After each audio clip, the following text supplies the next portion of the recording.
بسم اللہ الرحمن الرحیم۔ مذہب کے آغاز کے بارے میں دو نظریے پائے جاتے ہیں، ایک ارتقائی نظریہ، دوسرا مذہبی نظریہ۔ ارتقائی نظریہ اس نظریے کے روح سے جب انسان پیدا ہوا تو وہ مذہب کے تصور سے بالکل ناآشنا تھا اور مذہب کی ابتدا مظاہر پرستی سے شروع ہوئی۔ سب سے پہلے زمین کی پرستش شروع ہوئی۔ سوسائٹی کا اولین نظام امہاتی نظام تھا اور مرد کے مقابلے میں عورت کو زیادہ فضیلت حاصل تھی، اور چونکہ زمین جس پر انسان بود و باش رکھتا تھا ماہی کی طرح اس کے پرورش و ربوبیت کا سامان فراہم کرتی تھی، اس لیے سب سے پہلے زمین کی پرستش شروع ہوئی اور اسے دھرتی ماتا کہنے لگے۔ اس کے بعد جب معاشرہ میں مرد کی اہمیت بڑھی تو امہاتی نظام کی جگہ ابوی نظام نے لے لی، تو الوہیت کے تصور میں تبدیلی رونما ہوئی اور دھرتی ماتا کے مقابلے میں آسمانی باپ کی اہمیت بڑھ گئی، تو اس سلسلے میں سورج اور چاند کی پرستش شروع ہوئی۔ اقوام عالم کی تاریخ پر نظر دوڑائی جائے تو یہ معلوم ہوتا ہے کہ دنیا کے بیشتر اقوام میں سورج کا شمار معبودان اعلیٰ میں تھا، چنانچہ مصر کا دیوتا اوسیرس اور ہارس، بابل کا شمس، اشوریوں کا اشور سب آفتاب ہی تھے۔ یونان، جرمنی، برطانیہ اور نیویا کے لوگ آفتاب کی پرستش کرتے تھے۔ ہندوستان میں ویدک دور سے لے کر اب تک سوریہ پوجا ہوتی آئی ہے، اور جاپان میں بادشاہ میکاڈو کو بھی سورج کا اوتار مانا جاتا تھا۔ جب انسان نے کاشتکارانہ زندگی کا آغاز کیا، سورج کی گردش سے غلہ بونے اور کاٹنے کا زمانہ متعین کیا تو آفتاب پرستی کو عروج ہونے لگا۔ چاند کی پرستش سورج کی نسبت کم ہوئی۔ سیاروں کی پرستش مختلف قوموں نے کی ہے۔ بابل میں ستاروں کی پرستش زوروں پر رہی ہے۔ ستارہ پرستی کا ایک فائدہ یہ ہوا کہ اس سے علم نجوم اور بعد میں فلکیات کی بنیاد پڑی۔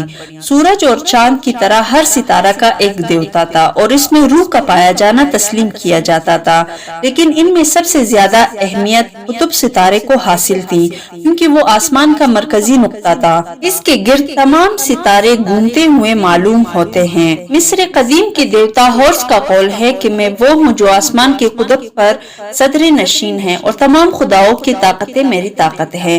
سمیری قوم کا سب سے بڑا معبود انوبی قطب ستارے کا دیوتا تھا۔ ہندوؤں کی برہما کا تعلق بھی قطب ستارے سے ہے۔ اسی طرح جاپان میں سب سے بڑا خدا کے نام کی معنی ہے آسمان کا مقدس مرکز مالک دیوتا۔ بعض اقوام عالم میں پہاڑوں کی رفعت اور منفعت کی وجہ سے پرستش کی جاتی رہی ہے، کیونکہ پہاڑوں کی وجہ سے بارش ہوتی اور پہاڑوں سے دریا نکلتے اور زمین کو زرخیز بناتے ہیں۔ مختلف اقوام عالم میں بعض پہاڑ مقدس سمجھے جاتے تھے، مثلا ہندوؤں میں کیلاش پربت، یہودیوں میں کوئی سیون اور مسلمان میں کوئی تور۔ مقدس پہاڑ سے ایک مقدس درخت کا تصور بھی وابستہ ہے، مثلا ہندوؤں کا سوم، ایرانیوں کا حسم، یہودیوں کا شجرۃ الحیات، مسلمانوں کا طوبہ وغیرہ۔ اہل بابل بہشتی درخت کی نقل بنا کر پرستش کرتے جسے عشیرہ کہتے تھے۔ نارڈک قوم میں بھی مقدس درخت کی پرستش ہوتی تھی اور یہ رسم عیسائیوں میں کرسمس کی شکل میں اب بھی جاری ہے۔ عناصر اربعہ میں سب سے زیادہ آگ کی پرستش ہوئی ہے۔ اس پرستش کا رواج اس وقت ہوا جب انسان نے آگ کو دریافت کیا، چونکہ آگ کے بجھ جانے سے دوبارہ حاصل کرنا مشکل ہوتا، لہٰذا جہاں تک ممکن ہوتا لوگ آگ بجھنے نہیں دیتے تھے۔ آگ کو زمین پر سورج کا نمائندہ تصور کیا جاتا تھا۔ سورج یا آگ کی روشنی کی وجہ سے یہ خیال پیدا ہوا کہ خدا نور محض ہے۔ بجلی بھی آگ کی ایک صورت تھی جسے خدائی تازیانہ اور غضب الہی کا نشانہ سمجھا جاتا تھا۔ اسی طرح بعض اقوام میں آتش فشاں پہاڑ کی پوجا ہوتی ہے۔ فارسی زمانہ قدیم سے آتش پرست رہے ہیں۔ یونان کے ہر شہر میں ایک بڑا آتش گدھا ہوا کرتا تھا، یہاں دن رات آگ روشن رہا کرتی تھی۔ اٹلی میں بھی یہی رواج تھا، وہاں آگ کی دیوی کا نام ویسٹا تھا۔ آگ کے بعد پانی کی سب سے زیادہ پرستش کی گئی۔ قدیمی زمانے کے تمام مشہور تہذیبوں نے دریاؤں وادیوں میں ہی جنم لیا، وہی پلی پولے۔ مصر میں رود نیل، عراق میں دجلہ و فرات، ہندوستان میں سندھ، چین میں ہوانک ہو کی وادیاں زمانہ قدیم میں تہذیب کا خاص مرکز تھی۔ اس لیے یہ بات قرین قیاس ہے کہ یہاں کے لوگوں نے کسی نہ کسی صورت میں ان دریاؤں کی بھی پرستش کی ہے۔ اہل مصر نیل ندی کو دیوتا مانتے تھے جس کا نام ہاپی تھا۔ عراق میں پانی کی دیوتا دیوتا ایا کی پرستش ہوتی تھی، اور ہندوستان میں ہندو گنگا جل کو مقدس سمجھتے تھے، اور دریائے سرسوتی کی دیوی علوم و فنون کی مربی تصور کی جاتی ہیں۔ دریاؤں کو خشک کرنے کے لیے انسان نے قربانیاں کی، اور بسا اوقات زندہ انسانوں کو ہی دریا کی لہروں کی نظر کر دیا جاتا تھا۔ آگ اور پانی کی نسبت ہوا کی پوجا کم ہوئی ہے، اگرچہ ہر ملک کی دیو مالا میں ہوا کا دیوتا ہونا ضرور پایا جاتا ہے۔ مٹی کو زمین کے ساتھ ہی پوجا گیا۔ مٹی کا تعلق کاشتکاری اور حب الوطنی سے رہا ہے۔ جنسی خواہش ایک فطری تقاضا ہے۔ اس کی تقسیم کے دو مقاصد تھے، اول حصول لذت، دوم افزائش نسل، اور اسی اہمیت کے پیش نظر اعضائے جنسی کی پرستش مصر، عراق، ہندوستان، یونان اور روم وغیرہ ہر جگہ ہونے لگی۔ دنیا کے ہر خطے میں حیوان پرستی کا رواج رہا ہے۔ حیوان پرستی کی ابتدا جانوروں کے خوف سے ہوئی، بعد میں یہ عقیدہ رواج پا گیا کہ مردوں کی روحیں حیوانی قالب میں چکر لگاتی ہیں، تو حیوان پرستی کا عام رواج ہو گیا۔ اس سلسلے میں انسان اور حیوان ملے ہوئے مرکب دیوتا پیدا ہو گئے، جیسے ہندوؤں میں گنیش جی، وشنو کے بعض اوتار بھی اسی نوعیت کے ہیں۔ مصر اور ہندوستان میں حیوان پرستی کا بہت زور رہا ہے۔ مصری گبریلی سے لے کر ہاتھی اور شیر تک کی پوجا کرتے رہے۔ مصر میں حیوان پرستی کا ایک شرمناک پہلو یہ بھی تھا کہ عورتیں اپنے کو مقدس جانوروں کے سامنے پیش کر دیتی تھی۔ اسی طرح جاپان میں آئنو قوم کے لوگ اپنی عورتوں سے ریچھ کے بچوں کو دودھ پلواتے تھے۔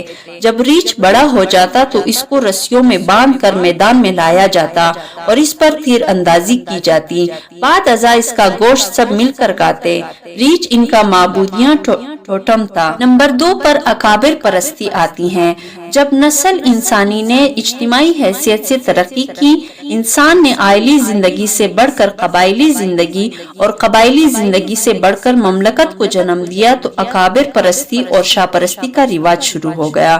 دنیا کے ہر خطے میں اکابر پرستی کا رواج رہا ہے۔ قرآن اور تورات کا نظریہ یہ ہے کہ جب اللہ تعالیٰ نے انسان کو پیدا کیا تو اس کی جسمانی ضروریات کی طرح اس کی روحانی ضروریات کا بھی سامان مہیا کیا۔ انسان کی روحانی ضرورت کا سامان توحید اور عبادت ہے۔ اللہ تعالیٰ نے اس روحانی ضرورت کو انبیاء علیہ السلام کے ذریعے پورا کیا۔